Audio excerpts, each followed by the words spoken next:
আপনি অবশ্যই কোনো গাছ দেখে থাকবেন যেখানে অনেক ফল রয়েছে। সেই গাছের ডালগুলি নিজে থেকেই নত হয়ে যায়। কেন? যাতে মানুষ, প্রাণী, এরা সকলে যাতে সেই ফল খুব সহজে গ্রহণ করতে পারেন।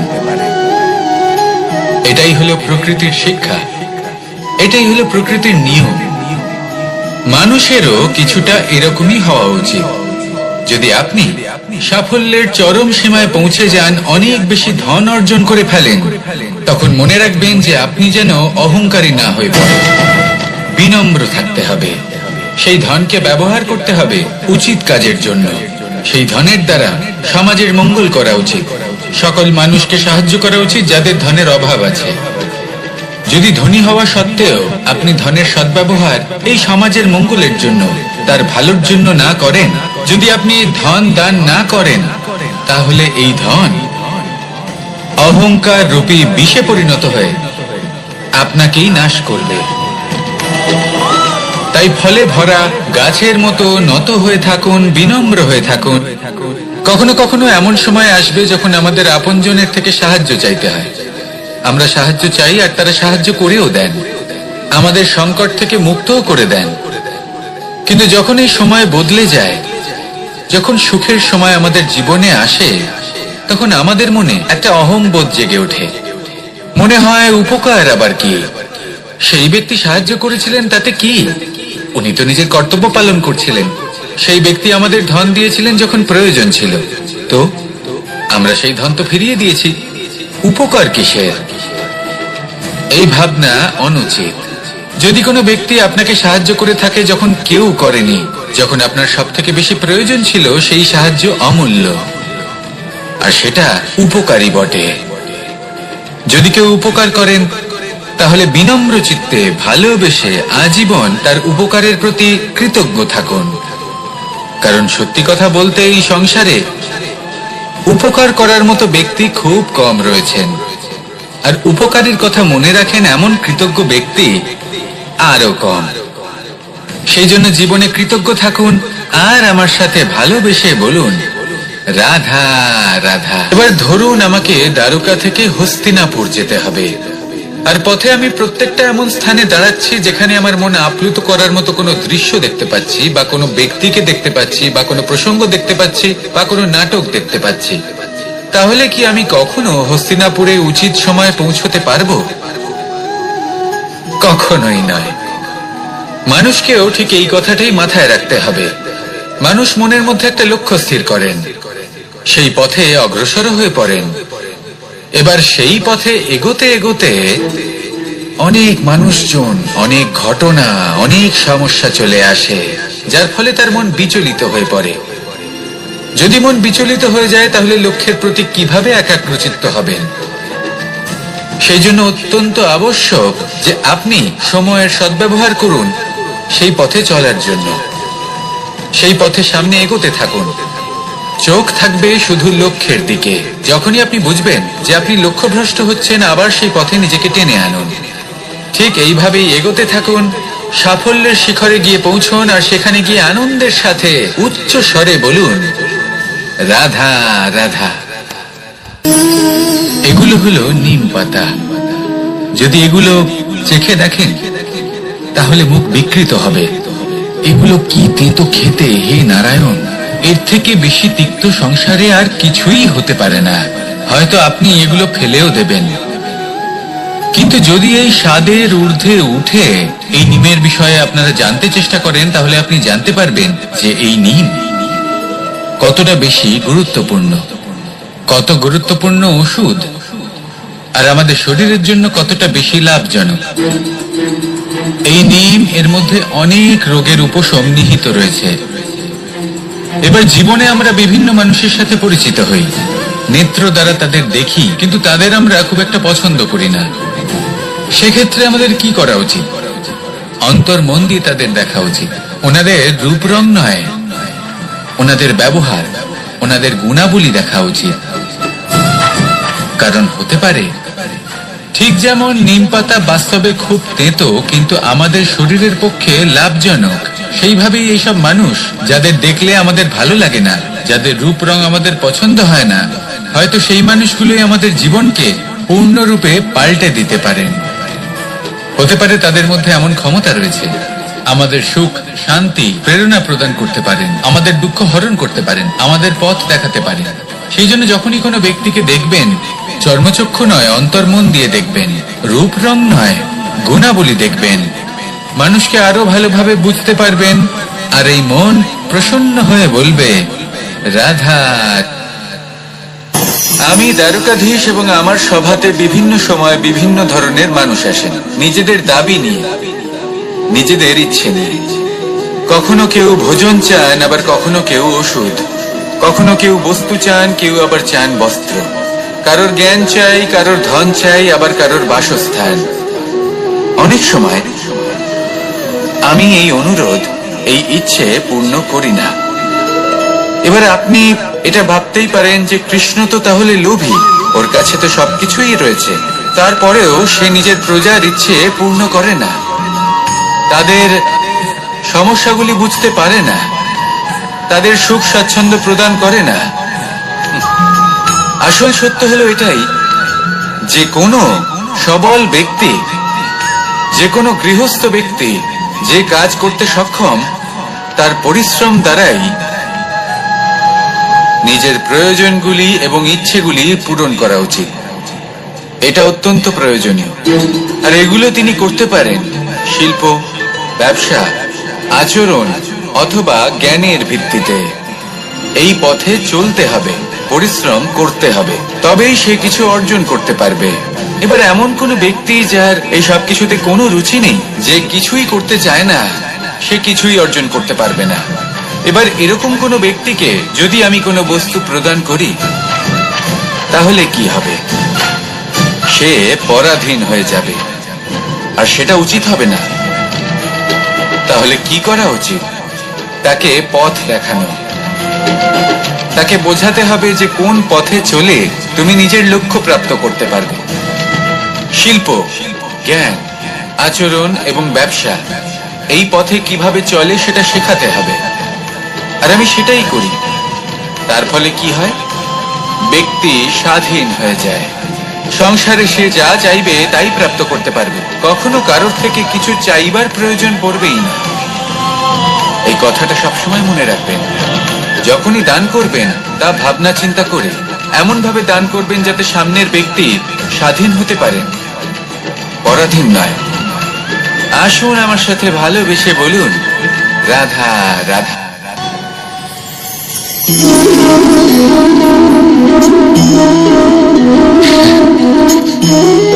ঘুমের মধ্যে আমরা বিভিন্ন ধরনের স্বপ্ন দেখি, কিছু সুখের, কিছু দুঃখের, কিছু অত্যন্ত ভয়ানক। কিন্তু সত্যি কথা বলতে এর উপর আমাদের কোনো নিয়ন্ত্রণ নেই। কিন্তু আমি এমনও কিছু ব্যক্তিকে দেখেছি যারা খোলা চোখে স্বপ্ন দেখেন এবং তা যাপন করেন। নিজেদের একটা আলাদা স্বপ্নের নগরী আছে ওনাদের, সেখানেই জীবন যাপন করেন। আসল বাস্তবটা কি তাতে ওনাদের কিছুই যায় আসে না। এমন কিছু মানুষ আছেন যাদের কাছে বিন্দুমাত্র জ্ঞান নেই। সে না হয় ঠিক আছে, কিন্তু জ্ঞান এমন ভাবে প্রদান করবেন যে মনে হবে সংসারের সমস্ত জ্ঞান তাদের কাছেই রয়েছে। এমন কিছু মানুষ আছেন যারা ভালোবাসতে জানেন না, আর তাও আমি মেনে নিলাম। কিন্তু কথা এমন ভাবে বলবেন তাতে মনে হবে যেন প্রেমের বিষয়ে সবকিছু শুধুমাত্র ইনিই জানেন। এবার আমি এমন কথা অবশ্যই বলছি না যে আপনি এরকম করেন, কিন্তু যদি কোনো ব্যক্তি এরকম করেন, তাহলে তার এটা মাথায় রাখা উচিত যে সেই ব্যক্তি অন্য কারোর সাথে নয়, নিজের সাথে অনুচিত করছেন। কারণ এমন কাজ করে উনি নিজের দোষ, নিজের অপগুণ সংসারের কাছে নয়, নিজের কাছে লুকোচ্ছেন। আপনি যদি নিজেকে বুঝতে না পারেন, সম্পূর্ণরূপে নিজেকে আকলন না করেন, নিজের অপগুণ, নিজের দোষ পূর্ণরূপে না বুঝতে পারেন, তাহলে এটা কি করে বুঝবেন যে নিজেকে কিভাবে শুধরে নিতে হবে? আপনাকে নিজের সত্য স্বীকার করতেই হবে, তারপরেই আপনি নিজেকে পরিবর্তন করতে পারবেন। তাহলে স্বপ্নে নয়, বাস্তবে বাঁচুন। বিগত দিনের কিছু কথা মনে পড়ে গেল। এক অদ্ভুত ঘটনা যা অমূল্য শিক্ষা দিয়ে যেতে পারে। বিষয় হলো যক্ষের সাথে যুধিষ্ঠিরের কথোপকথন। একবার যক্ষ যুধিষ্ঠিরকে জিজ্ঞেস করলেন, ওনাকে বললেন যে আমার কিছু প্রশ্নের উত্তর যদি আপনি দিতে পারেন তাহলে আমি আপনার বাকি ভ্রাতাগণকে আবার জীবিত করে তুলব। সেগুলোর মধ্যে খুব গুরুত্বপূর্ণ আর কঠিন একটা প্রশ্ন ছিল, এই সংসারের সব থেকে শ্রেষ্ঠ আশ্চর্য কোনটি? এই প্রশ্ন আমি আপনাকে জিজ্ঞেস করছি। এবার কেউ বলবেন স্বর্ণ দ্বারা নির্মিত লঙ্কা, এটি হলো সংসারের সব থেকে বড় আশ্চর্য। কেউ বলবেন বরফে ঢাকা সেই পর্বত যা আকাশ স্পর্শ করে। কেউ বলবেন সেই সমুদ্র যার গভীরতা মাপা অসম্ভব ব্যাপার। কেউ বলবেন সেই বায়ু যা আমরা দেখতে পাই না কিন্তু তা আমাদের জীবন দান করে। সংসারের সব থেকে বড় আশ্চর্য কি, সেই প্রশ্নের উত্তর যুধিষ্ঠির দিয়েছিলেন, আর তা ছিল শ্রেষ্ঠ উত্তর এবং উচিত। উনি বলেছিলেন যে সংসারে প্রতিদিন কোনো ব্যক্তি জন্ম লাভ করেন আর কোনো ব্যক্তি মৃত্যুও লাভ করেন। এবার এই কথাটা সবাই জানেন, সবাই বোঝেন যে যখন জন্মেছি তখন কোনো একদিন আমিও অবশ্যই মৃত্যু লাভ করব। এবার যখন এই কথা প্রত্যেকটা মানুষ জানেন, তখন কেন প্রত্যেক মানুষ এই চিন্তায় থাকেন, এই নিয়ে কষ্ট পান, এই নিয়ে ব্যাকুল হয়ে থাকেন যে উনি একদিন মৃত্যু লাভ করবেন, তার থেকে দূরে পালাতে চেষ্টা করেন? বলেন যে আমি মৃত্যু লাভ করতে চাই না। কেন? যেখানে কোনো না কোনো দিন এটা অবশ্যই হবে। এ হলো ব্রহ্ম সত্য। এই যে ব্যাকুলতা, এই ভয়, এই যন্ত্রণা, এই চিন্তা তার মনকে বাঁচতেই দেয় না, এই জীবন অনুভবই করতে দেয় না। সেই জন্য এই চিন্তা, ব্যাকুলতা, ভয়, এসবের কি লাভ? কোনো লাভ নেই। সেই জন্য যতক্ষণ জীবনযাপন করছেন প্রত্যেক মুহূর্ত যেন শ্রেষ্ঠ হয়, আনন্দময় হয়, প্রেমের দ্বারা পরিপূর্ণ হয়, সেই চেষ্টা করুন। চেষ্টা করুন যাতে আপনি যে কাজ করছেন তার দ্বারা যেন অন্যের মঙ্গল হয়। এই প্রচেষ্টাই আপনার জীবনকে প্রসন্নতা আর প্রেম দ্বারা ভরিয়ে তুলবে। এই মন সুপ্রসন্ন হয়ে বলবে রাধা রাধা।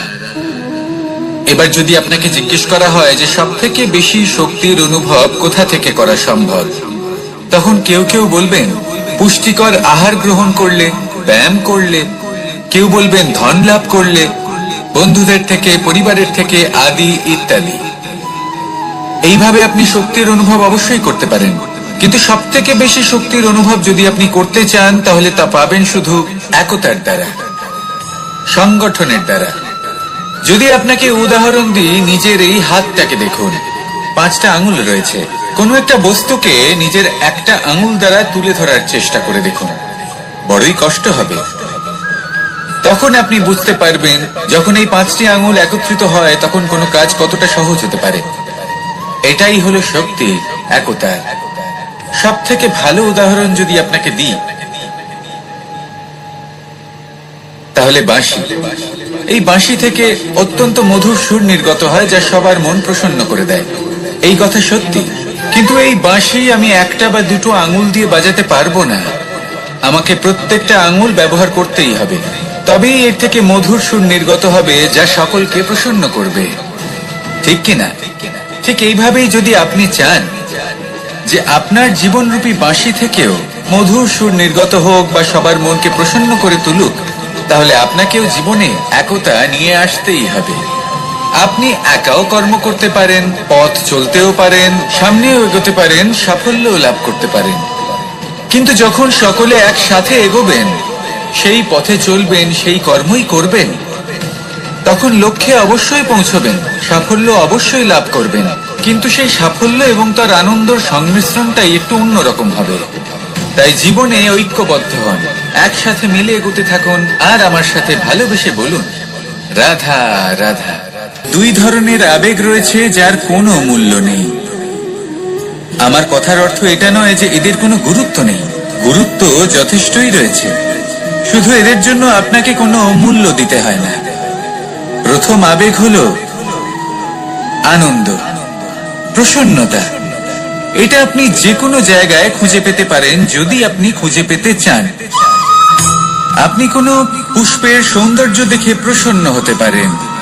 বায়ুর কারণে যখন একটি বৃক্ষ শিহরিত হয় সেটা দেখে আপনি প্রসন্ন হতে পারেন। একটা ছোট্ট শিশুর কলরব শুনেও আপনি প্রসন্ন হতে পারেন। একটা ক্রন্দনরত বালককে হাসিয়ে আপনি প্রসন্ন হতে পারেন। সবকিছু আপনার উপর নির্ভরশীল। সেখানে আরেকটি আবেগ হলো দুশ্চিন্তা। মানুষ বড়ই দুশ্চিন্তা করতে থাকে। আজ আমি এই কাজ করেছি, সেই বিষয়ে চিন্তা। আজ আমি এই কাজ করতে পারিনি, সেই বিষয়ে চিন্তা। কাল আমাকে এই কাজ করতে হবে, সেই নিয়ে চিন্তা। আমি কি সেই কাজটা করতে পারবো, সেই বিষয়ে দুশ্চিন্তা। চিন্তা সর্বত্র রয়েছে, যার জন্য মূল্য দিতে হয় না। যত চান আপনি একত্রিত করতে পারেন।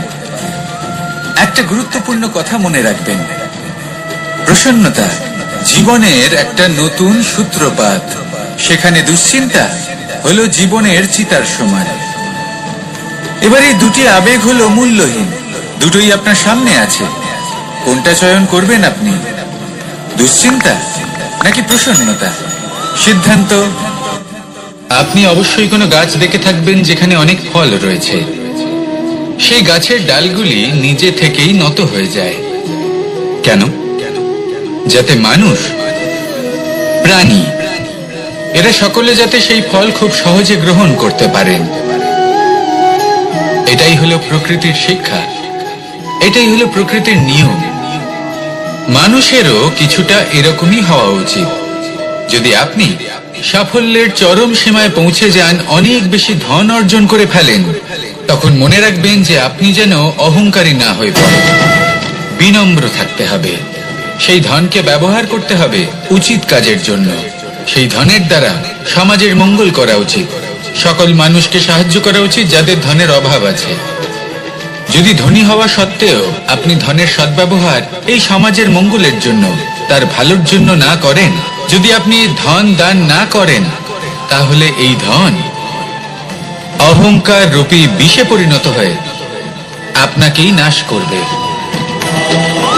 তাই ফলে ভরা গাছের মতো নত হয়ে থাকুন, বিনম্র হয়ে থাকুন।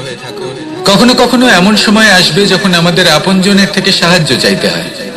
আমরা সাহায্য চাই আর তারা সাহায্য করেও দেন, আমাদের সংকট থেকে মুক্তও করে দেন। কিন্তু যখন এই সময় বদলে যায়, যখন সুখের সময় আমাদের জীবনে আসে, তখন আমাদের মনে একটা অহংবোধ জেগে ওঠে। মনে হয় উপকার আবার কি, সেই ব্যক্তি সাহায্য করেছিলেন তাতে কি, উনি তো নিজের কর্তব্য পালন করছিলেন। সেই ব্যক্তি আমাদের ধন দিয়েছিলেন যখন প্রয়োজন ছিল, তো আমরা সেই ধন তো ফিরিয়ে দিয়েছি, উপকার কিসের? এই ভাবনা অনুচিত। যদি কোনো ব্যক্তি আপনাকে সাহায্য করে থাকে যখন কেউ করেনি, যখন আপনার সব থেকে বেশি প্রয়োজন ছিল, সেই সাহায্য অমূল্য, আর সেটা উপকারী বটে। যদি কেউ উপকার করেন, তাহলে বিনম্র চিত্তে ভালোবেসে আজীবন তার উপকারের প্রতি কৃতজ্ঞ থাকুন। কারণ সত্যি কথা বলতে এই সংসারে উপকার করার মতো ব্যক্তি খুব কম রয়েছেন, আর উপকারের কথা মনে রাখেন এমন কৃতজ্ঞ ব্যক্তি আরো কম। সেই জন্য জীবনে কৃতজ্ঞ থাকুন আর আমার সাথে ভালোবেসে বলুন, রাধা রাধা। এবার ধরুন আমাকে দ্বারকা থেকে হস্তিনাপুর যেতে হবে, আর পথে আমি প্রত্যেকটা এমন স্থানে দাঁড়াচ্ছি যেখানে আমার মন আপ্লুত করার মতো কোনো দৃশ্য দেখতে পাচ্ছি, বা কোনো ব্যক্তিকে দেখতে পাচ্ছি, বা কোনো প্রসঙ্গ দেখতে পাচ্ছি, বা কোনো নাটক দেখতে পাচ্ছি। তাহলে কি আমি কখনো হস্তিনাপুরে উচিত সময় পৌঁছতে পারবো? কখনোই নয়। মানুষকেও ঠিক এই কথাটাই মাথায় রাখতে হবে। মানুষ মনের মধ্যে একটা লক্ষ্য স্থির করেন, সেই পথে অগ্রসর হয়ে পড়েন। এবার সেই পথে এগোতে এগোতে অনেক মানুষজন, অনেক ঘটনা, অনেক সমস্যা চলে আসে, যার ফলে তার মন বিচলিত হয়ে পড়ে। যদি মন বিচলিত হয়ে যায়, তাহলে লক্ষ্যের প্রতি কিভাবে একাগ্রচিত্ত হবেন? সেই জন্য অত্যন্ত আবশ্যক যে আপনি সময়ের সদ্ব্যবহার করুন সেই পথে চলার জন্য। সেই পথে সামনে এগোতে থাকুন, চোখ থাকবে শুধু লক্ষ্যের দিকে। যখনই আপনি বুঝবেন যে আপনি লক্ষ্যভ্রষ্ট হচ্ছেন, আবার সেই পথে নিজেকে টেনে আনুন। ঠিক এইভাবেই এগোতে থাকুন, সাফল্যের শিখরে গিয়ে পৌঁছুন, আর সেখানে গিয়ে আনন্দের সাথে উচ্চ স্বরে বলুন, রাধা রাধা। এগুলো হলো নিম পাতা। যদি এগুলো চেখে দেখেন তাহলে মুখ বিকৃত হবে। এগুলো কি তেতো খেতে, হে নারায়ণ! এর থেকে বেশি তিক্ত সংসারে আর কিছুই হতে পারে না।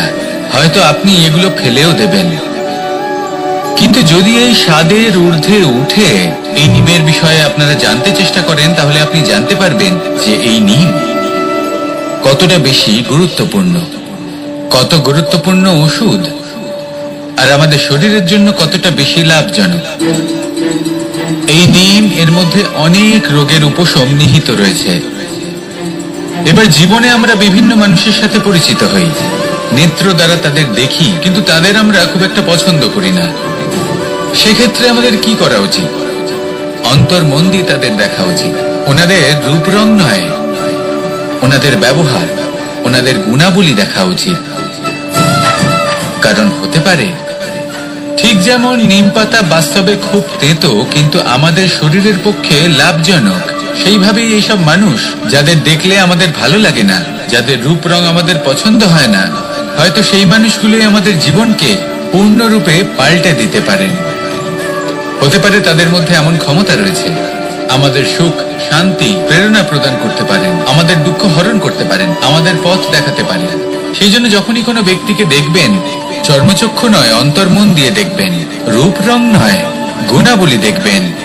মানুষকে আরো ভালোভাবে বুঝতে পারবেন, আর এই মন প্রসন্ন হয়ে বলবে রাধা।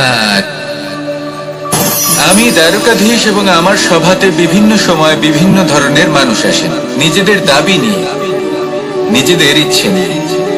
কখনো কেউ ভোজন চান, আবার কখনো কেউ ওষুধ, কখনো কেউ বস্তু চান, কেউ আবার চান বস্ত্র। কারোর জ্ঞান চাই, কারোর ধন চাই, আবার কারোর বাসস্থান। অনেক সময় আমি এই অনুরোধ, এই ইচ্ছে পূর্ণ করি না।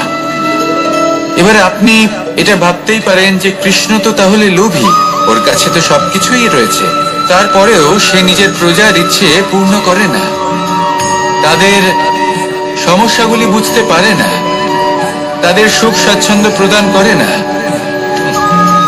আসল সত্য হলো এটাই যে কোনো সবল ব্যক্তি, যে কোনো গৃহস্থ ব্যক্তি যে কাজ করতে সক্ষম, তার পরিশ্রম দ্বারাই নিজের প্রয়োজনগুলি এবং ইচ্ছেগুলি পূরণ করা উচিত। এটা অত্যন্ত প্রয়োজনীয়, আর এগুলো তিনি করতে পারেন শিল্প, ব্যবসা, আচরণ অথবা জ্ঞানের ভিত্তিতে। এই পথে চলতে হবে, পরিশ্রম করতে হবে, তবেই সে কিছু অর্জন করতে পারবে। এবার এমন কোনো ব্যক্তি যার এই সব কিছুতে কোনো রুচি নেই, যে কিছুই করতে চায় না, সে কিছুই অর্জন করতে পারবে না।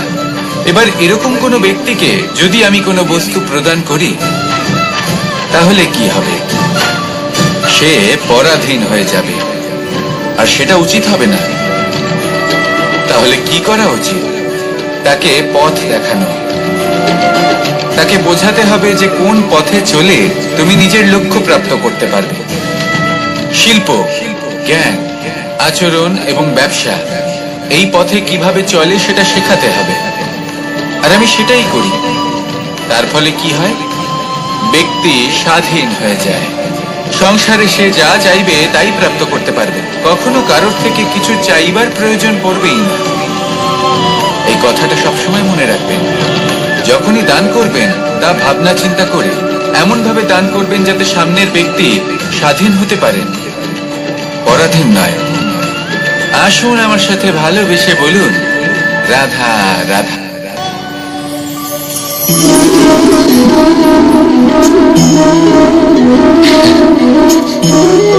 ঘুমের মধ্যে আমরা বিভিন্ন ধরনের স্বপ্ন দেখি, কিছু সুখের, কিছু দুঃখের, কিছু অত্যন্ত ভয়ানক।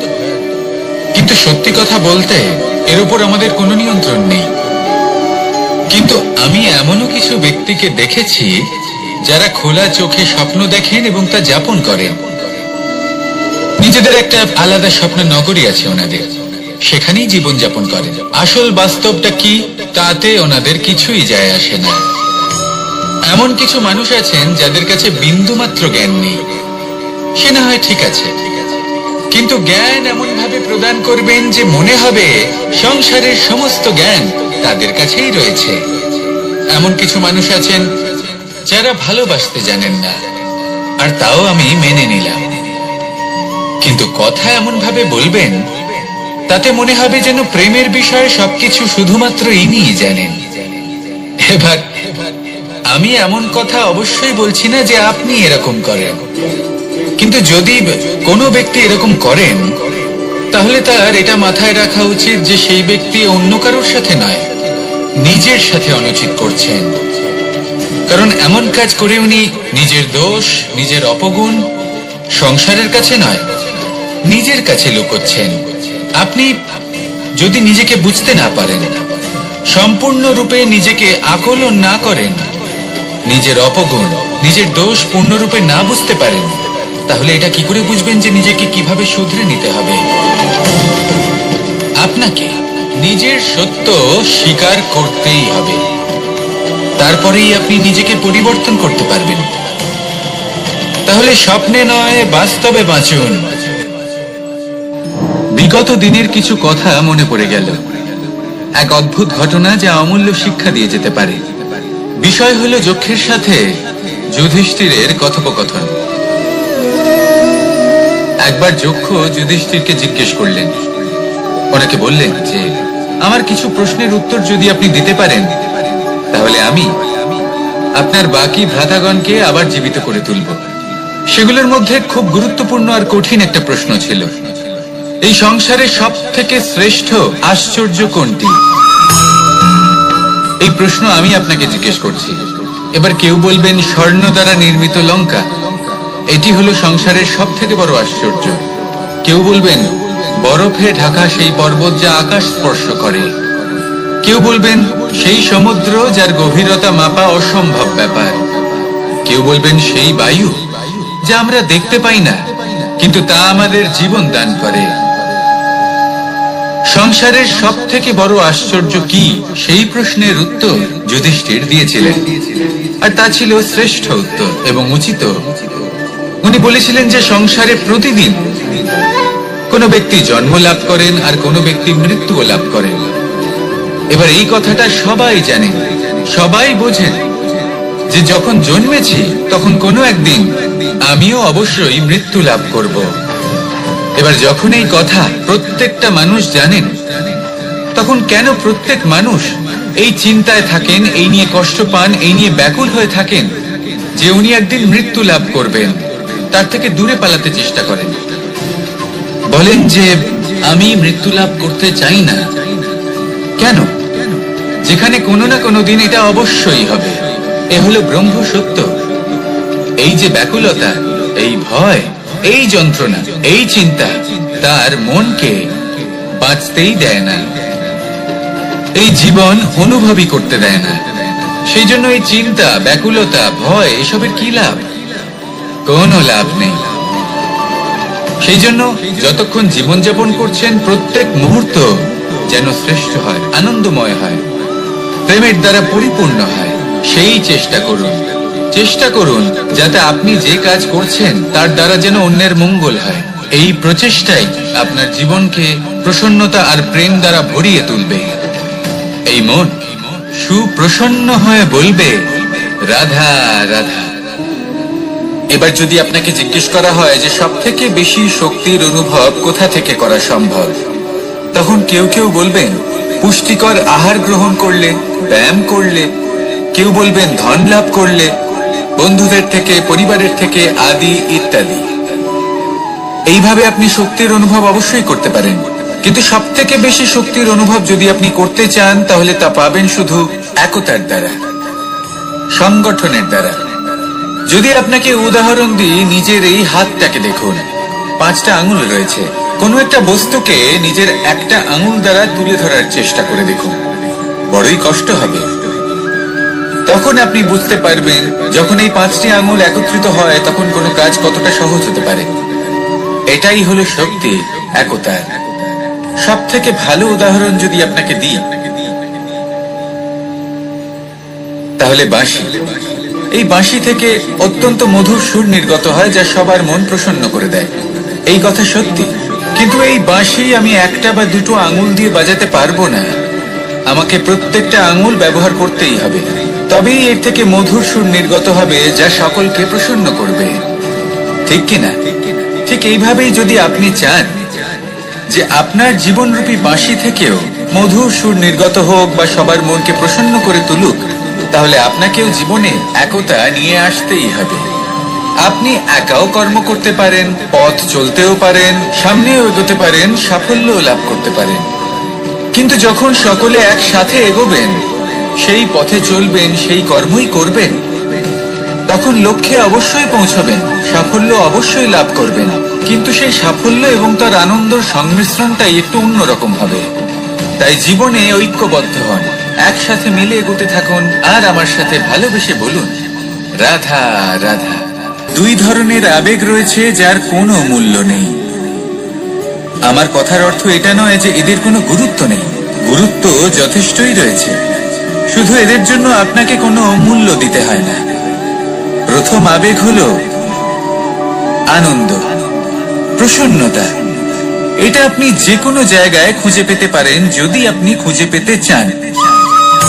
আপনি কোনো পুষ্পের সৌন্দর্য দেখে প্রসন্ন হতে পারেন, বায়ুর কারণে যখন একটি বৃক্ষ শিহরিত হয় সেটা দেখে আপনি প্রসন্ন হতে পারেন, একটা ছোট্ট শিশুর কলরব শুনেও আপনি প্রসন্ন হতে পারেন, একটা ক্রন্দনরত বালককে হাসিয়ে আপনি প্রসন্ন হতে পারেন।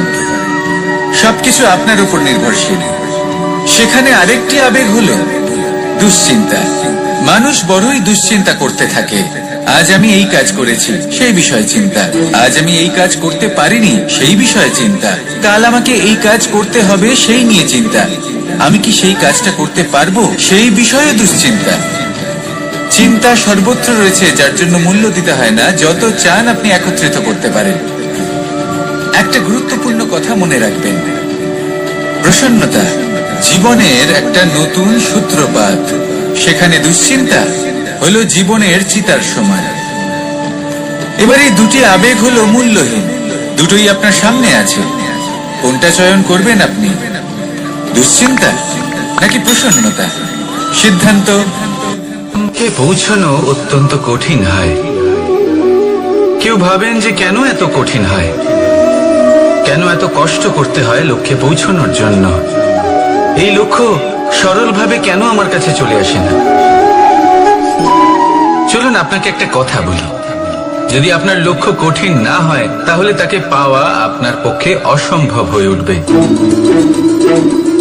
লক্ষ্যে পৌঁছানোর এই রাস্তায় আপনি যে কড়া রোদের সম্মুখীন হন, যার থেকে আপনি দূরে পালাতে চান, সেই রোদ আপনাকে প্রেরণা যোগায় যে আপনি এগোতে থাকুন। ভাবুন একজন যাত্রী যে কিনা নিজের লক্ষ্যের দিকে যাচ্ছেন, সেই পথে উনি যদি একটু ছায়া পেয়ে যান আর উনি ওখানে বিশ্রাম নেন, তাহলে তার সাথে তার ভাগ্য গভীর নিদ্রায় সেখানে বিলীন হয়ে যায়। তাই পরিশ্রমের কড়া রোদের থেকে কখনো দূরে পালাবেন না। জীবনে শুধু সামনে এগোতে থাকুন দৃঢ়তার সাথে। আর লক্ষ্য সরল হোক, কঠিন হোক বা অত্যাধিক কঠিন হোক, একটা কথা মনে রাখবেন, যে জীবনের লক্ষ্যে পৌঁছতে পেরেছে সে লক্ষ্য প্রাপ্তির জন্য আফসোস কখনোই করে না। রাধা রাধা। এই সংসারে সাফল্য লাভ করার জন্য জ্ঞানের প্রয়োজন হয়, পরিশ্রমের প্রয়োজন হয়, দৃঢ় নিষ্ঠার প্রয়োজন হয়, নিরন্তর চেষ্টা করা প্রয়োজনীয়। কিন্তু আরো কিছু আছে যা অত্যন্ত প্রয়োজনীয় এবং গুরুত্বপূর্ণ। তা হলো ভালো বন্ধু।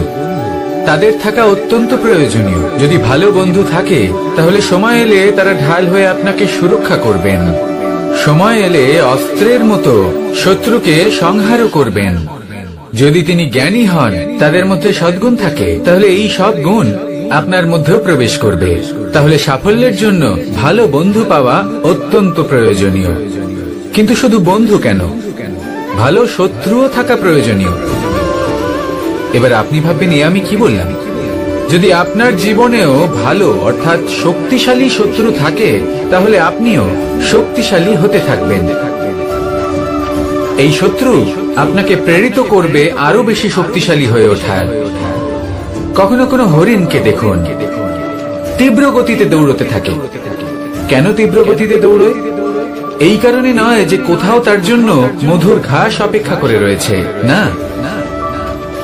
সে এই কারণে তীব্র গতিতে দৌড়য় কারণ সেটা না করলে তার পেছনে একটি সিংহ আছে যে ওকে নিজের ভোজন করে ফেলবে। তাই জীবনে বিপদ, সংকট, এই সবকিছু হলো অত্যন্ত গুরুত্বপূর্ণ। তার সম্মুখীন হতে শিখুন আর আমার সাথে ভালোবেসে বলুন, রাধা রাধা। ধৈর্য, এই ধৈর্য কি কোনো গুণ, কোনো অনুভূতি, কোনো দৃষ্টিভঙ্গি? আমার জন্য ধৈর্য এক বাহন। আপনি হয়তো ভাবছেন এই কেমন বাহন? বাহন তো ঘোড়া হতে পারে, হাতি হতে পারে, উটও হতে পারে, কিন্তু ধৈর্যকে বাহন বানানো মানে? চলুন আপনাকে একটা কথা বোঝাই। পৃথিবীতে এমন কোনো বাহন নেই যে তার আরোহীকে আছড়ে ফেলেনি। সেটা উট হোক বা হাতি হোক বা ঘোড়া হোক, চলতে চলতে কখনো নড়বড় করেই বসে। তারপর সেই আরোহী পড়ে কারোর পায়, তারপর পড়ে তার নিজের নজরে। কিন্তু ধৈর্যরূপী বাহন কখনো কাউকে ফেলে না, কখনো না। না সেই আরোহী কারোর পায়ে পড়ে আর না তো নিজের নজরে। কারণ ধৈর্য আপনাকে বিবেক প্রদান করে, বিবেক আপনাকে পরিকল্পনায় সাহায্য করে, আর পরিকল্পনা প্রদান করে আপনাকে শক্তি, আপনার লক্ষ্যের দিকে অগ্রসর হওয়া। বুঝলেন? ধৈর্যকে সঙ্গে রাখুন, নিজেকে আরো ধৈর্যশীল করে তুলুন। এই ধৈর্যের সাহায্যে আরোহণ করে দেখুন কিভাবে এই বাহন আপনাকে আপনার গন্তব্যে পৌঁছে দেবে। রাধা রাধা। সংসারে এমন একটা ভ্রান্ত ধারণা রয়েছে যে সবকিছু ভাগ্যের দ্বারা পাওয়া যায়, কিন্তু ভাগ্য, প্রারব্ধ এ তো সকলের জন্যই সমান হয়। এটা তো ব্যক্তির উপরে নির্ভরশীল হয়, তার আকাঙ্ক্ষার উপরে নির্ভরশীল হয়, বাসনার উপরে নির্ভরশীল হয়, স্বভাবের উপরে নির্ভরশীল হয় যে উনি সেটা নিয়ে কি করেন। দেখুন, এই প্রসাদ কিন্তু সকলকেই দেওয়া হয়, কিন্তু তা গ্রহণ করবেন কিভাবে সেটা ব্যক্তির উপরে নির্ভর করে। আপনাকে এক উদাহরণ দিই। যেমন ধরুন, দুজন মানুষকে আমি একটা করে মাটির ডেলা দিলাম, সেটা নিয়ে তারা কি করবেন? একজন মানুষ তার ছোট ছোট ডেলা বানাবেন আর পথযাত্রীদের ওপরে ছুঁড়ে মারবেন, হাসি ঠাট্টা করবেন, তাদের বস্ত্র নোংরা করে দেবেন, সেটাতেই উনি আনন্দ পাবেন। অন্যদিকে দ্বিতীয় ব্যক্তি সেই মাটির ডেলা দিয়েই নিজের জন্য একটা কুঁড়ে ঘর বানাবেন। সেই কুঁড়ে ঘর যা রোদেতে, বৃষ্টিতে, ঝড়ে তাকে সুরক্ষিত রাখবে। অনুভূতি, এই অনুভূতি বদলাতে শিখুন। এই অনুভূতি অত্যন্ত গুরুত্বপূর্ণ। ভালোবাসাতেও এই অনুভূতি হলো অত্যন্ত গুরুত্বপূর্ণ। ভালোবাসা সে বন্ধুর সাথে হোক, মা বাবার সাথে হোক, ভাই বোনের সাথে হোক, স্ত্রীর সাথে হোক, যে কারোর সাথে হোক। মনে রাখবেন, এই হলো সেই অনুভূতি যা আপনার ভাগ্য নির্ধারণ করে থাকে। তাহলে আসুন আমার সাথে প্রেমের অনুভূতি নিয়ে বলুন, রাধা রাধা। লক্ষ্য, পথ আর সাফল্য, এই তিনটেই একে অপরের সাথে জড়িত, কিন্তু অনেকবার মানুষ এদের ঠিকভাবে বুঝতে পারেন না। তারা ভাবেন যে যেরকম লক্ষ্য হবে সেরকমই পথ হবে, সেই মতোই লক্ষ্য কঠিন হলে পথ কঠিন হবে, লক্ষ্য সরল হলে পথও সরল হবে। যদি আপনাকে আসল সত্যের সাথে অবগত করাই, তাহলে দেখবেন সবকিছুই এর উল্টো। লক্ষ্য নিজের পথ বানায় না, পথ সেটাই যেটা আপনি স্বয়ং নির্বাচন করে আপনি নিজে বানান। সেই অনুসারেই আপনি আপনার লক্ষ্যে পৌঁছতে পারবেন। সেই জন্য জীবনে যখনই লক্ষ্যে পৌঁছানোর পথের বিষয়ে আপনি কোনো সিদ্ধান্ত নেবেন, তাহলে তা ভেবে চিন্তে নেবেন, কারণ এই পথ অত্যন্ত গুরুত্বপূর্ণ। পথ যদি শুভ হয়, তাহলে লক্ষ্য আপনা থেকেই শুভ হয়ে যায়। তাহলে আসুন আমার সাথে ভালোবেসে বলুন, রাধা রাধা। ভাগ্য আর কর্ম, এই দুই এমন শব্দ যাকে ঘিরে সমগ্র সংসার। কেউ বলে আমার ভাগ্যে এটা ছিল না, যা পেলে আমার জীবন অন্যরকম হতো। কেউ বলে আমার গত জন্মের কর্ম নিশ্চয়ই এমন ছিল, যে কারণে এই জন্মে এরকম ভাগ্য পেয়েছেন। এসব বাদ দিন আর একবার শান্ত চিত্তে ভাবুন। আপনি বুঝতে পারবেন যে ভাগ্য আর কর্ম এই দুই এই জন্মে তফাৎ শুধুমাত্র এটাই যে যদি ভাগ্যের কথা বলা হয় তাহলে আপনি এই ভাগ্যের থেকে যত বেশি আশা করবেন তত বেশি নিরাশ হবে না, কারণ এই আশা আপনাকে কর্ম করা থেকে আটকায়। যদি কথা বলা হয় কর্মের, তাহলে নিজের কর্মের প্রতি যত বিশ্বাস রাখবেন তত বেশি সফলতা আপনার কাছে আসবে। তাই একটা কথা মনে রাখবেন, ভাগ্য আপনার কর্ম নির্ধারণ করে না, কিন্তু আপনার কর্ম আপনার ভাগ্যকে অবশ্যই নির্ধারণ করে। রাধা রাধা।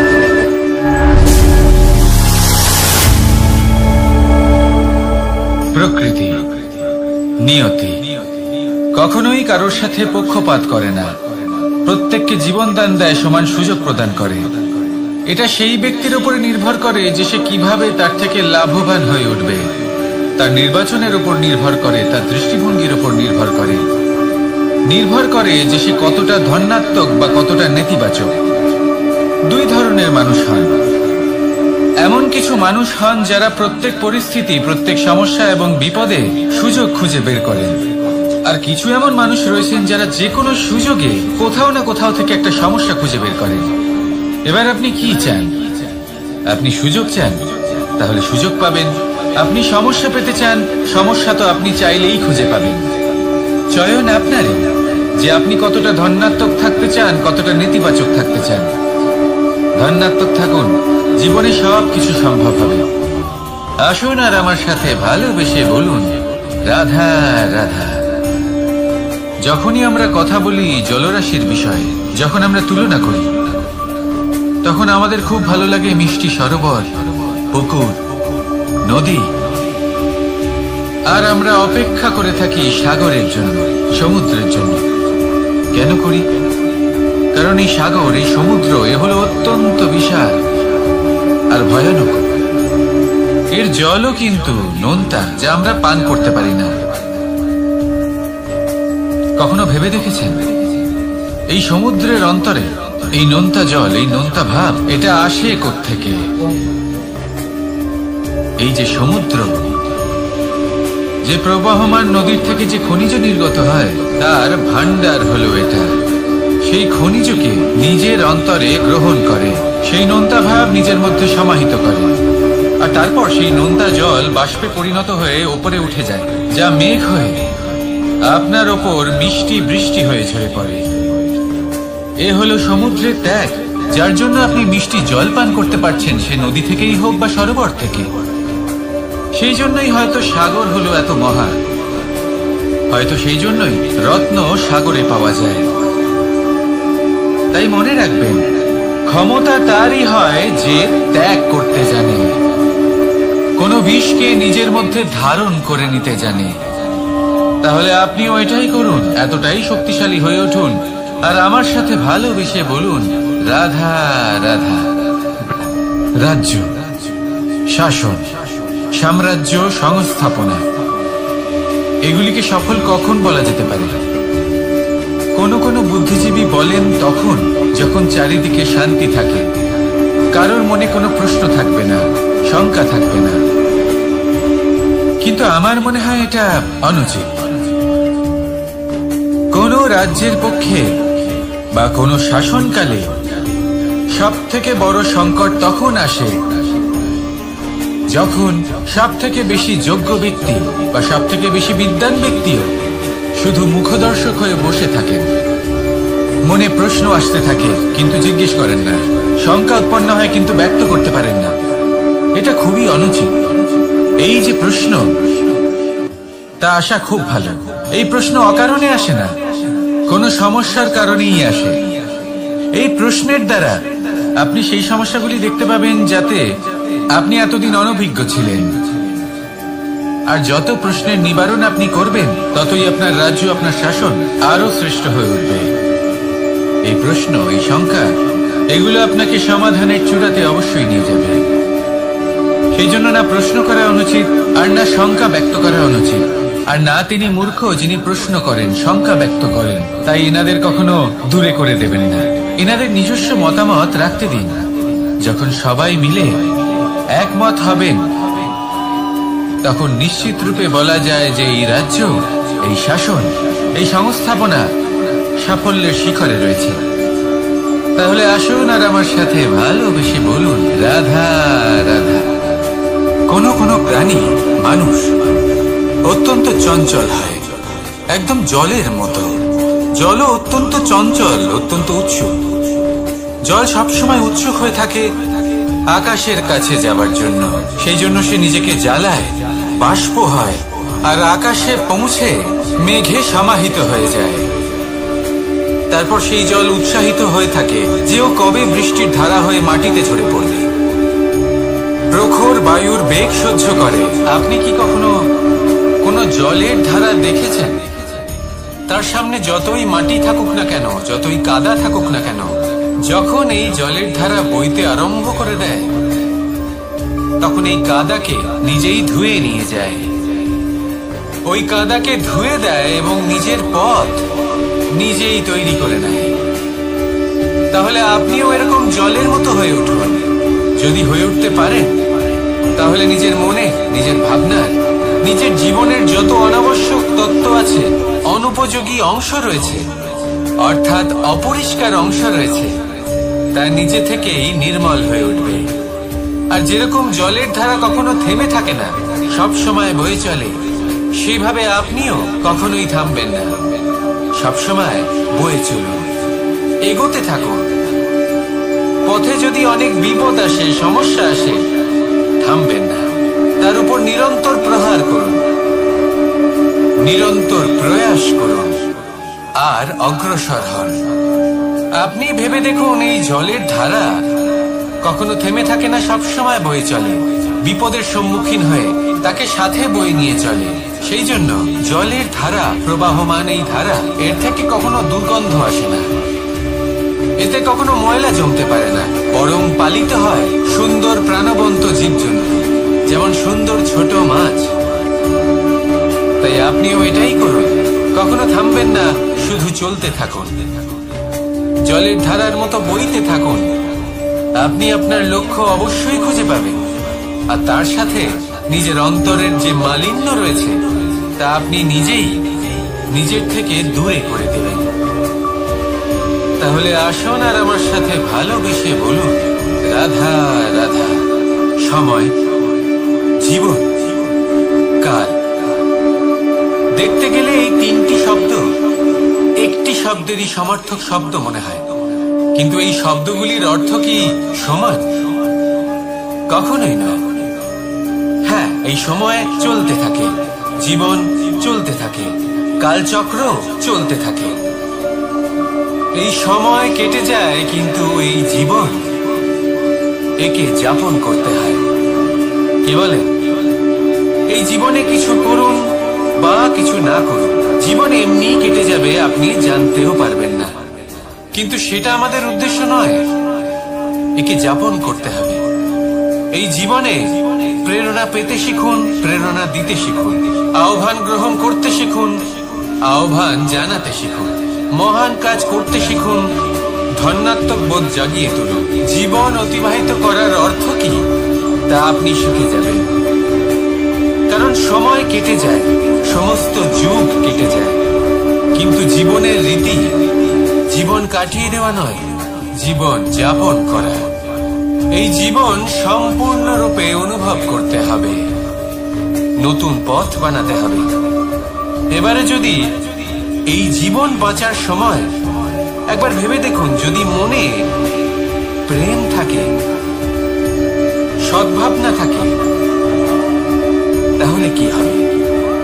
এই জীবনকে বাঁচার অনুভূতিটাই অন্যরকম হয়ে যাবে, একটা আনন্দময় অনুভূতি লাভ করবে।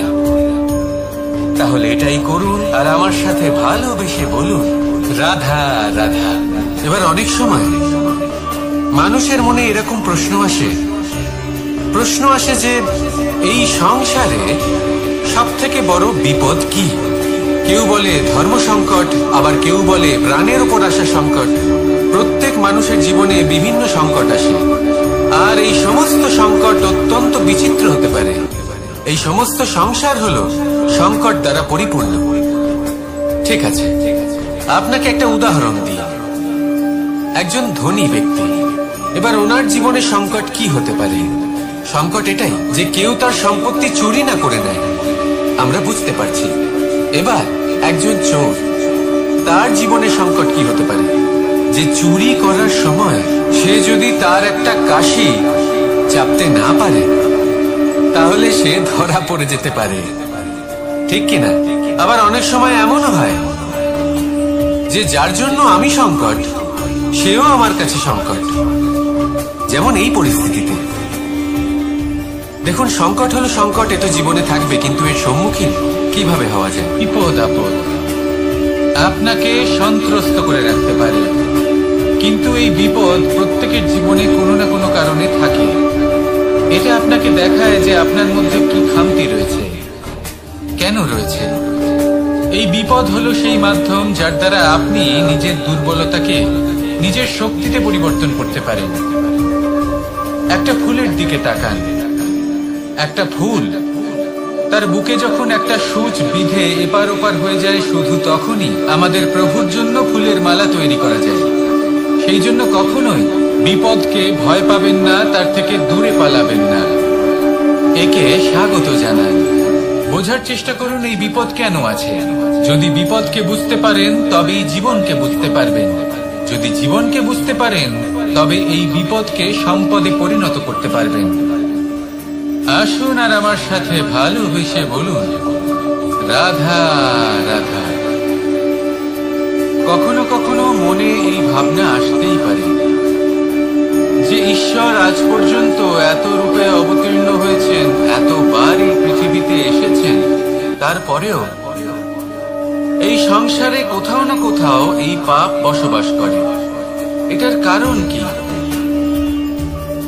এটার কারণ আমরা স্বয়ংই। যখন কোনো ব্যক্তি এই পৃথিবীর পথপ্রদর্শন করে, এই সংসারকে উচিত দিশা দেখায়, এই সংসারের মঙ্গল করে, আমরা সেই ব্যক্তিকে মানুষ থেকে ঈশ্বর বানিয়ে ফেলি। সেই ব্যক্তির পতন স্বয়ং আমাদের হাতেই হয়ে যায়, কারণ সেই ব্যক্তি তার শ্বাস প্রশ্বাসের জন্য হয় না। সেই ব্যক্তি হলো সেই ভাবনা যা সে এই সংসারকে প্রদান করেছে। আমরা সেই ব্যক্তির ভাবনাটারই অন্ত করে দিই। এটা উচিত নয়। আমরা ওনাকে প্রভু মেনে নিই।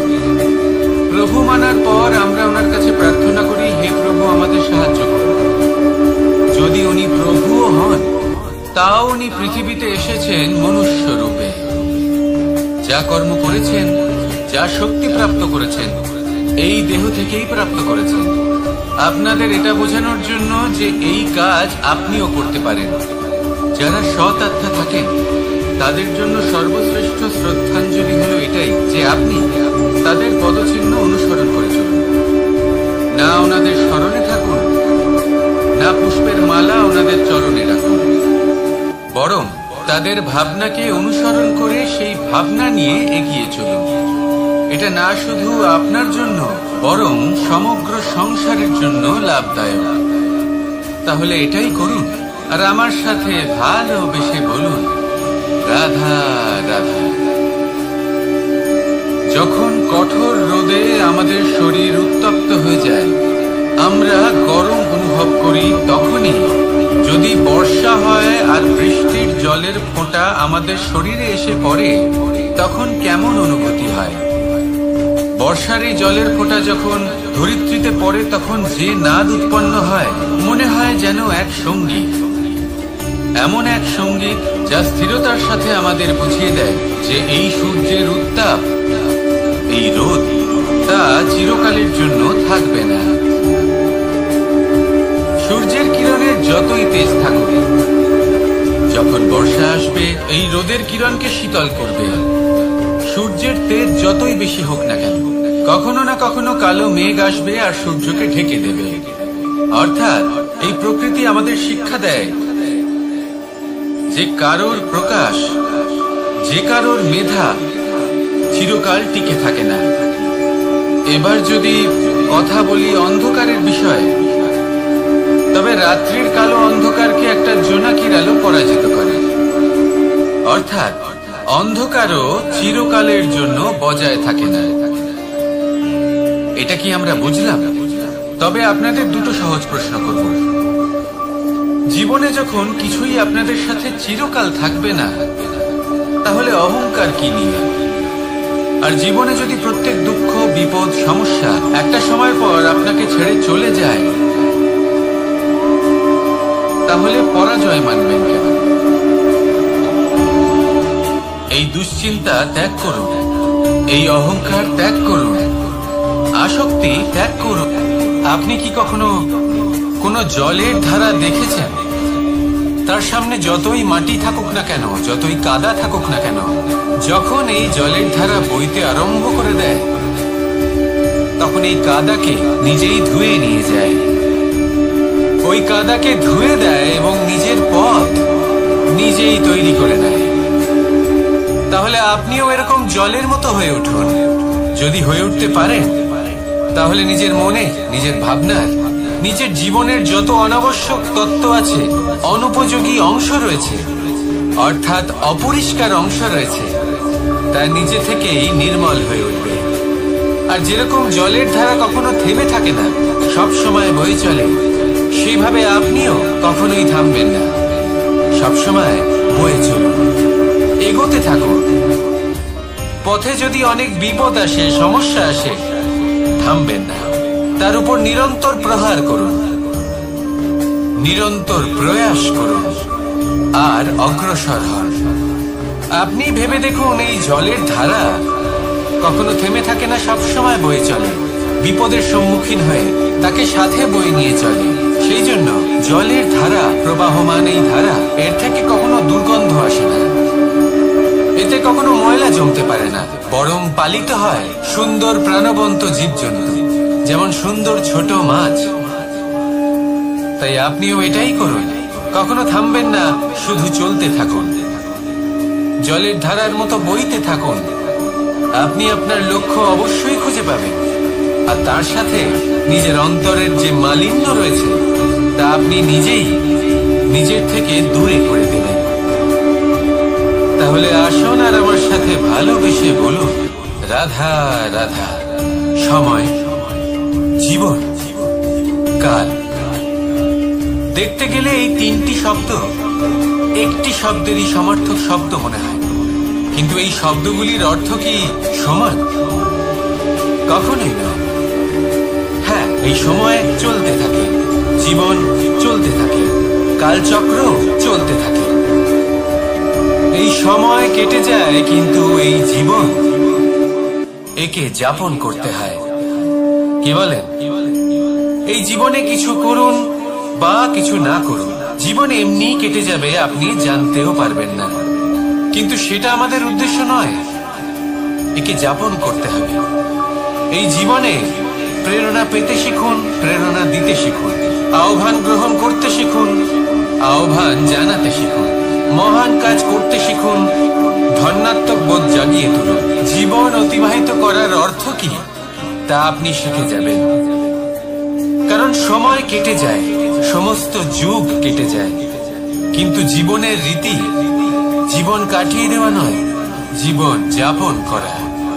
এই জীবন সম্পূর্ণরূপে অনুভব করতে হবে, নতুন পথ বানাতে হবে। এবারে যদি এই জীবন বাঁচার সময় একবার ভেবে দেখুন, যদি মনে প্রেম থাকে, সদ্ভাবনা থাকে, তাহলে কি হবে? এই জীবনকে বাঁচার অনুভূতিটাই অন্যরকম হয়ে যাবে, একটা আনন্দময় অনুভূতি লাভ করবে। তাহলে এটাই করুন, আর আমার সাথে ভালোবেসে বলুন, রাধা রাধা। এবার অনেক সময় মানুষের মনে এরকম প্রশ্ন আসে যে এই সংসারে সব থেকে বড় বিপদ কি?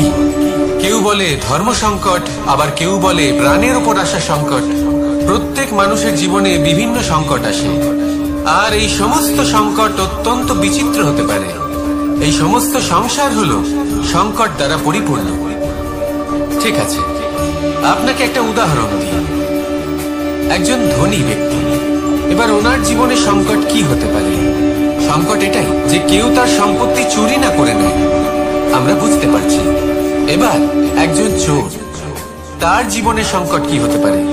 যে চুরি করার সময় সে যদি তার একটা কাশি চাপতে না পারে, তাহলে সে ধরা পড়ে যেতে পারে, ঠিক কিনা? আবার অনেক সময় এমনও হয় যে যার জন্য আমি সংকট, সেও আমার কাছে সংকট।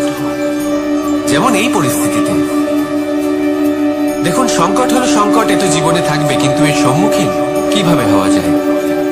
ঈর্ষা আমাদেরই মনে বসবাস করা আরো একটা শত্রু। তবে এই শত্রু কখনো কখনো আমাদের জন্য লাভদায়কও হতে পারে, কিন্তু যদি আমরা সতর্ক না থাকি তাহলে সেটা ততটাই ঘাতক হয়ে উঠতে পারে।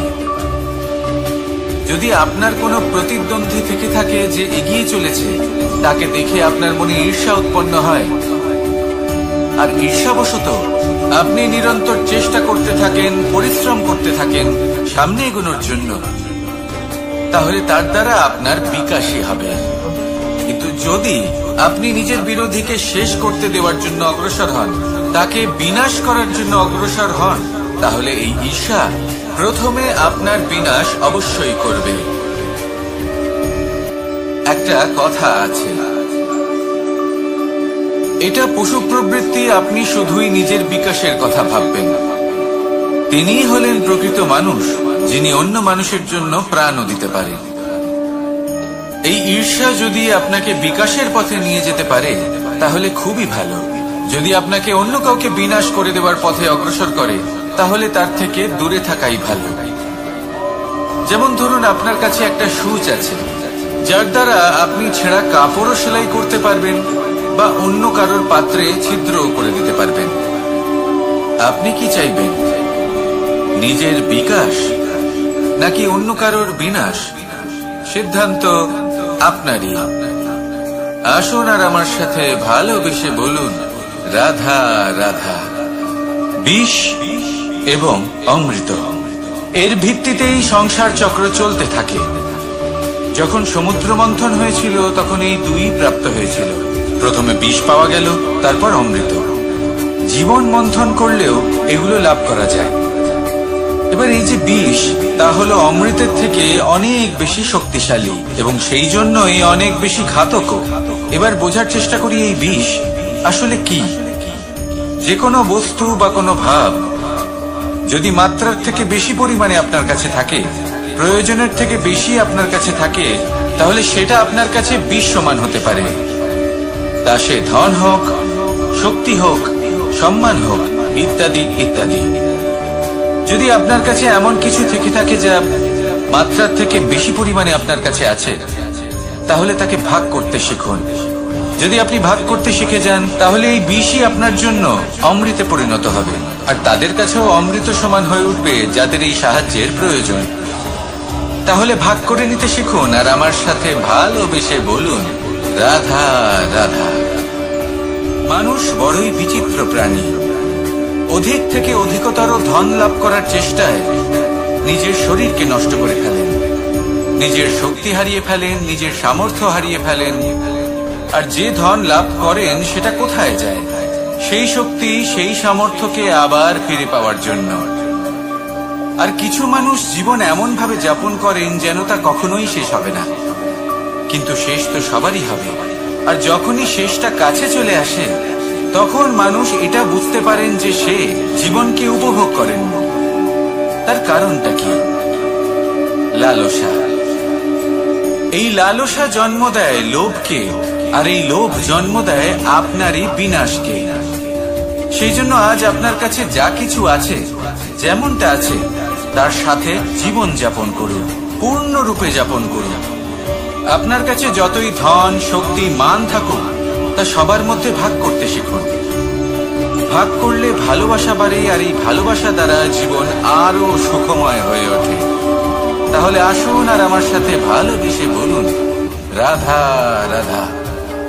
মন, জীবনে যখনই কোনো বস্তু বা সুখ স্বাচ্ছন্দ্য অধিক মাত্রায় আপনার কাছে চলে আসে, তখন নিজেকে শ্রেষ্ঠ মনে করার একটা প্রবণতা দেখা যায়, যা হয় আত্মবিশ্বাসে পরিণত হয়, নয়তো অহংকারে। এবার আত্মবিশ্বাস আর অহংকারের মধ্যে অনেক বড় পার্থক্য রয়েছে। আমি এটা করতে পারি, আমি ওটাও করতে পারি, এ হলো আত্মবিশ্বাস। শুধুমাত্র আমি এটা করতে পারি, শুধুমাত্র আমি ওটাও করতে পারি, আমি হলাম সর্বশ্রেষ্ঠ, এটা হলো অহংকার। এবার এই অহংকারের ধ্বনি অনেক দূর প্রবাহিত হয়, আর এর প্রহার সর্বপ্রথম আপনাকে বিপর্যস্ত করে। এবার এই অহংকার এর বিপরীত শব্দ হলো, কোনো বাড়িতে কোনো পরিবারে যখন কারোর জন্ম হয়, তখন তা কত সুখের মুহূর্ত হয়। সেই ছোট্ট সন্তান যখন কিছুটা বড় হয়, সে হাঁটার চেষ্টা করে, আর সেই প্রক্রিয়াতেও খুব বড় একটা শিক্ষা লুকিয়ে রয়েছে, ঠেলে দেওয়া। যখন আপনি হাঁটতে চান, সামনে এগোতে চান, তখন আপনি কি করেন? নিজের পায়ের তলার যে মাটি, তাকে আপনি পেছনে ঠেলে দেন। ব্যাস, এই একই জিনিস তো জীবনেও শিখতে হবে। এবার যদি আপনি জ্ঞানের পথে অগ্রসর হতে চান, তাহলে অজ্ঞানতাকে পেছনে সরিয়ে দিতে হবে। যদি আপনি প্রকাশের দিকে এগোতে চান, তাহলে অন্ধকারকে পেছনে সরিয়ে দিতে হবে। যদি আপনি ভবিষ্যতে সফল হতে চান, তাহলে অতীতের যে অসফলতাগুলিকে পেছনে সরিয়ে দিতে হবে। যে জল বইতে বইতে থেমে যায়, তাকে আমরা নালা বলে থাকি, তার থেকে দুর্গন্ধ বের হয়। কিন্তু যে জল বইতেই থাকে, তাকেই আমরা পবিত্র জল বলি। তাহলে আপনিও কর্ম করতে থাকুন, কখনো থামবেন না, আর আমার সাথে ভালোবেসে বলুন, রাধা রাধা। যোগাসন, যোগাসনে আসন অত্যন্ত গুরুত্বপূর্ণ। এবার আমি বলবো সব থেকে শ্রেষ্ঠ আসন কোনটি। আশ্বাস, নিজেকে আশ্বস্ত করতে থাকুন যে আমি আছি, সব ঠিক হবে, যা হচ্ছে ভালোর জন্য হচ্ছে। এই আশ্বাস আপনাকে জীবনে এমন ধনাত্মক বিশ্বাস দেবে যে আপনি বড় বড় সমস্যার সমাধান করতে পারবেন। এবার যদি কথা বলি সব থেকে কঠিন সময়, তাহলে সেটা হলো বিচ্ছেদের। যা মা সীতাকে সহ্য করতে হয়েছে শ্রীরামের জন্য, রাধা কৃষ্ণকেও সহ্য করতে হয়েছে। যে ব্যক্তি বিচ্ছেদের সময় সঠিক পথে চলে এসেছে, সে জীবনে অনেক শ্রেষ্ঠ স্থানে অবশ্যই পৌঁছতে পারবে। এবার যদি কথা বলি সব থেকে জরুরি এবং গুরুত্বপূর্ণ সময়, তাহলে সেটা হলো সংযোগ। সকলকে সাহায্য করতে থাকুন। আপনি অন্যদের সাহায্য করে তাদের যত আনন্দ দিতে পারবেন, ততটাই আনন্দ আপনারও জীবনে অবশ্যই আসবে। আসুন আর আমার সাথে ভালোবেসে বলুন, রাধা রাধা। কামবোধ, এটাই আপনার অন্তরের প্রথম শত্রু। বেশিরভাগ মানুষই কামবোধ বলতে লালসা বোঝেন, কিন্তু এটা সম্পূর্ণ সত্য নয়। কামের আসল অর্থ হলো কামনা। এটা খুবই সহজ ব্যাপার। মনুষ্য শরীর থাকলে, মানুষের মন থাকলে এই কামনা অবশ্যই থাকবে। এবার এটাই দেখতে হবে যে এই কামনা নেতিবাচক কামনা নাকি ইতিবাচক কামনা। অন্য কারোর জিনিসে নজর দেওয়া, অন্য কোনো মানুষের উপর নজর দেওয়া, কোনো অনুচিত বস্তুর দিকে নজর দেওয়া, এই নেতিবাচক কামনা। আর এই দুষ্কামনা মানুষকে দিয়ে অপকর্ম করাবেই। তাই মনে রাখবেন, যে ব্যক্তি নিজের কামনাকে নিয়ন্ত্রণে রাখতে পারেন, তিনি সঠিক পথেও থাকেন, সঠিক লক্ষ্যে পৌঁছতেও পারেন। যিনি কামনা নিয়ন্ত্রণে রাখতে পারেন না, তিনি তার পথও হারিয়ে ফেলেন এবং লক্ষ্যচ্যুতও হন। তাই মনে রাখবেন, নিজের কামনাগুলিকে নিয়ন্ত্রণে রাখুন। কাম নামক এই শত্রুর ওপর বিজয় লাভ করুন। আর আমার সাথে ভালোবেসে বলুন, রাধা রাধা। মানুষ কখনো কখনো সময়কে নিয়ন্ত্রণ করতে চেষ্টা করে, কখনো কখনো সময়ের গুরুত্ব বুঝতে পারে না। এটা ভাবে যে এই কিছু মুহূর্ত কেটে যাক, একে অতিবাহিত করি, তাহলে কি বা হবে। কয়েকটা মুহূর্ত মাত্র, কিন্তু তা নয়। আজকের একটা মুহূর্ত ভবিষ্যতের অনেক বড় পরিবর্তনের ভিত হতে পারে। আজকের একটা মুহূর্ত আপনার ভবিষ্যৎকে উজ্জ্বল করে তুলতে পারে। সেই জন্য ছোট ছোট মুহূর্তগুলিকে অদেখা করবেন না। সময়কে কাজে লাগান, পূর্ণরূপে কাজে লাগান। এবার যদি আপনি কাউকে সাহায্য করতে চান আর সেই কারণেই যদি থেমে থাকেন, তাহলে ঠিক আছে, কারণ আপনি কাউকে সাহায্য করে তার জীবনকে আরো ভালো করে তুলতে চাইছেন, আরো শ্রেষ্ঠ করতে চাইছেন। এই পুণ্য, এই কর্ম ফিরে আপনার কাছেই আসবে আর আপনার জীবনকে শুভ করে তুলবে। কিন্তু যদি আপনি আলস্যের কারণে থেমে থাকেন এবং কিছুই না করেন, সময় নষ্ট করেন, মানুষ চিরকাল বড় মানুষ হয়ে উঠতে চায়, সবসময় সেই নিয়ে কল্পনা করে। কিন্তু প্রশ্ন হলো এটাই যে মানুষ বড় কখন হতে পারে? যখন সে ধনী হয়ে ওঠে, নাকি যখন তার কাছে সম্মান থাকে, নাকি যখন রূপবান হয় বা অধিক শক্তিশালী হয়? মানুষ বড় মানুষ তখনই হতে পারে যখন বিপদের সময় সে অন্য কোনো মানুষের পাশে এসে দাঁড়ায়। তাই সর্বপ্রথম এটা শিখুন। হয়তো এই জন্যই হনুমান শ্রীরামের কাছে এতটা বড়, আর হয়তো এই জন্যই বলরাম দাদা আমার কাছে এত বড়। যদি আপনিও জীবনে বড় হয়ে উঠতে চান, তাহলে কারোর সাথে তার দুঃখের সময়, তার সংকটের সময় তাকে সঙ্গ দিন আর পাশে এসে দাঁড়ান। এই মন প্রসন্ন হয়ে বলবে, রাধা রাধা।